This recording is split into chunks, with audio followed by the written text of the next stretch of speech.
여러분 안녕하십니까. 강민도TV 자유조선 시작하겠습니다. 지구상에서 가장 자원을 많이 가지고 있는 나라 중국도 아니고 미국도 아닙니다. 가장 자원이 많은 나라는 러시아죠. 러시아에는 없는 것이 없습니다. 나무로부터 원유로부터 가스로부터 석유로부터 쌀부터 밀가루부터 이거 어마어마하죠.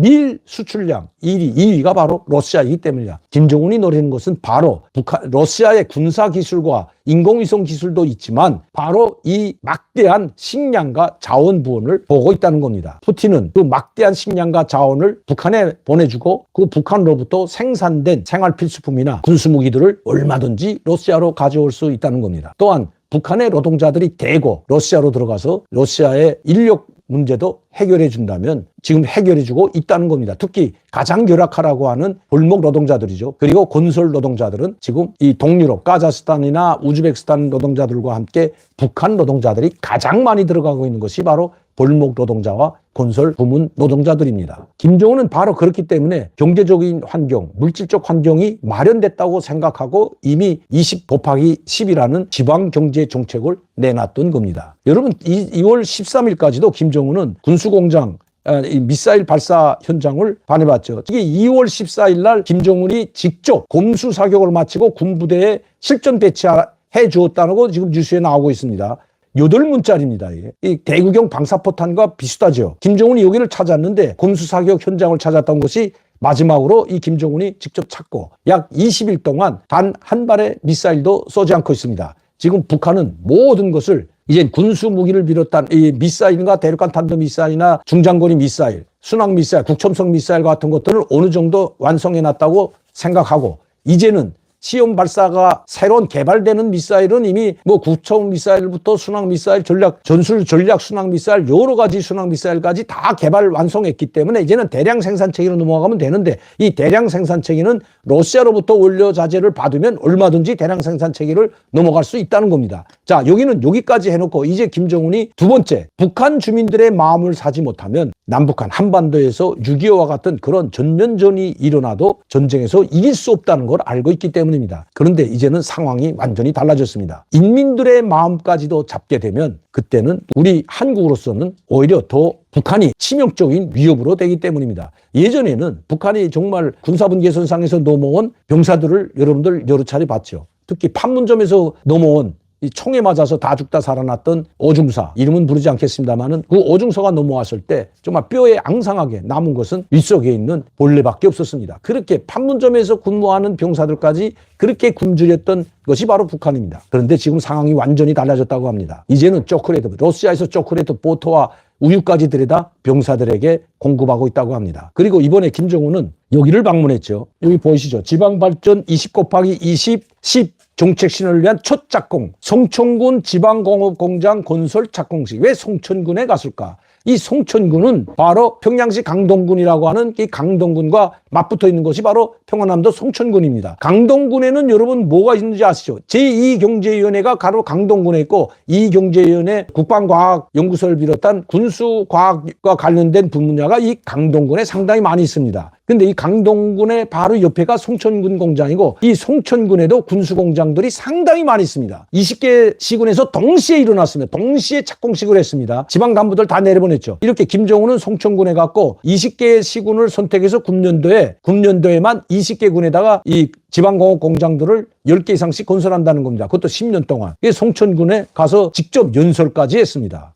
김정은이 연설이죠. 이제 시작했다. 우리는 이제 지방 인민들을 위해서 인민들의 물질 생활 수준을 향상시키고 증진시키기 위해서 이제야 우리가 첫 삽을 떴다. 이런 이야기를 하면서 너무나도 이렇게 오래 평안남도 송천군 안에 일꾼들과 근로자라면 평안남도 송천군입니다. 자, 여기 가서 직접 착공식을 했고 이제 이런 걸 뜨게 돼서 너무나도 미안하다. 군민들에게 했습니다. 그런데 여기에 참 재미있는 이야기 있습니다. 첫 김정은이 연설이죠. 이 옷 입은 거 보면 상당히 날씨가 쌀쌀한데 동지들, 사랑하는 송천군 사람들 여러분, 송천군 사람들 참나 연설. 송천군 일꾼들과 근로자 여러분 이렇게 하는 게 아니라 사랑하는 송천군 사람들 안녕하십니까? 지방발전 2010 정책 실행이라는 우리 당의 최대 수건과 웅지를 안고 첫삽을 박는 역사적인 의식이 오늘 나라의 대표적인 볼방지대도 아닌 중간 상간지대. 그 옆에는 강동군이고 그 강동군에는 제2경제위원회 즉 군수공장을 담당하는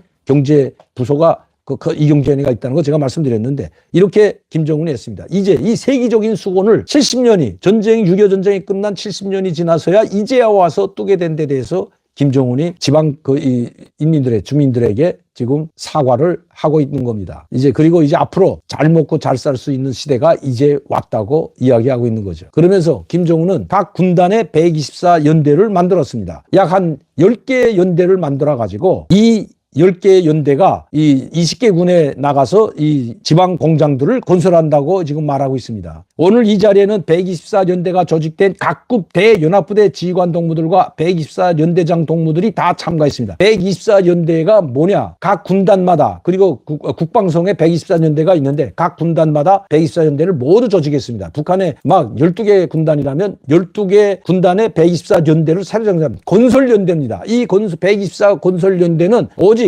지방 공장들만 건설하는 다른 공장을 건설하는 거나 다른 건설 현장에 투입되는 것이 아니라 뭐 화성 아파트 1만 세대나 성산 1만 세대 뭐 욕폭역 아파트 공장 아파트 건설 현장 여기에 투입되는 것이 아니라 이 10년 동안에 200개 군의 지방공업 공장들을 건설할 그 건설 부대가 바로 124연대입니다. 모두 다 124연대라고 했습니다. 1군단 제124연대, 2군단 124연대 이렇게 124연대를 모든 군단에서 건설연대를 조직해서 각 군에 이제 20개 군에 파견하는 거죠. 그래서 여기에다 그렇게 이야기하고 있는 겁니다. 나는 동무들을 통하여 우리 군대에 호소합니다. 인민군 장병들, 인민의 행복을 창조하고 보유하며 우리 당의 수건을 실현하기 위한 투쟁에 전의해서 언제나 용감히 싸우라. 당과 조국과 인민은 우리 군대를 믿는다. 그러니까 이 지방 공장을 어느 그 공장 지방 군에 있는 건설 사업소가 짓는 게 아니라 이 용량이 딸리죠. 그러니까 이 124연대가 한 개 연대면 약 한 3,000명에서 5,000명 되는데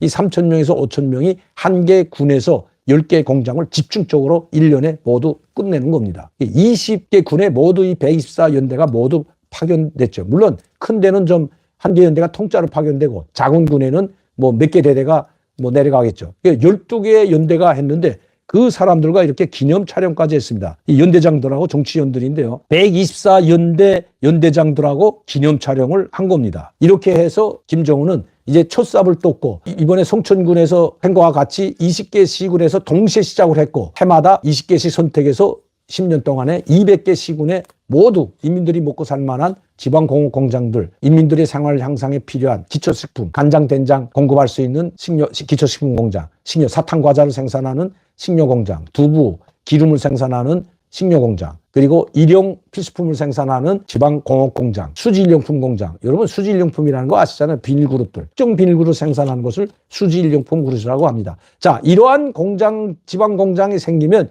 여기에 원료자재는 어떻게 떼줄까요? 김정은이 연설에도 나왔지만 자체로 해결할 수 있는 거는 자체로 하고 지방공업청 중앙에서 보장했을 것은 중앙에서 보장해 주라고 간부들에게 지시를 내렸던 겁니다. 이 연설에 나와 있죠. 원료자재만 있다면 콩만 있다면 얼마든지 두부를 생산하고 돼지도 키우고 육가공 공장도 세울 수가 있고 또 콩기름도 짤 수가 있는 겁니다. 자, 이제부터 북한은 아마 러시아에서 옥수수와 밀을 대량 지금 들어오고 있는데 이제 이런 원료들을 지방 공장들에 공급할 것으로 보입니다. 여러분 우리나라에도 옥수수 기름이 있지만 콩기름보다 옥수수 기름도 상당히 좋죠. 옥수수 눈으로 만든 옥수수 기름 상당히 고소하고 콩기름 못지 않습니다.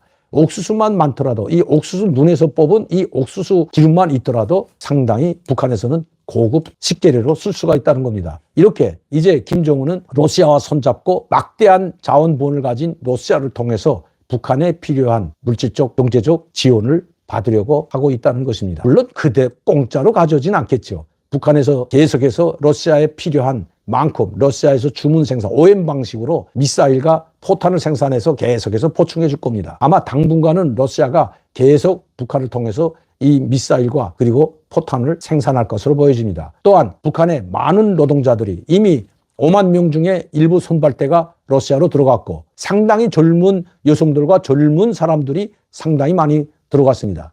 이제 5만 명이 금년도에 들어간다고 합니다. 해마다 5만 명씩 30만 명 정도가 들어간다고 합니다. 그러면 북한에 있는 노동자들 30만 명 보내면 북한은 어떻게 공장기업소를 운영할까요?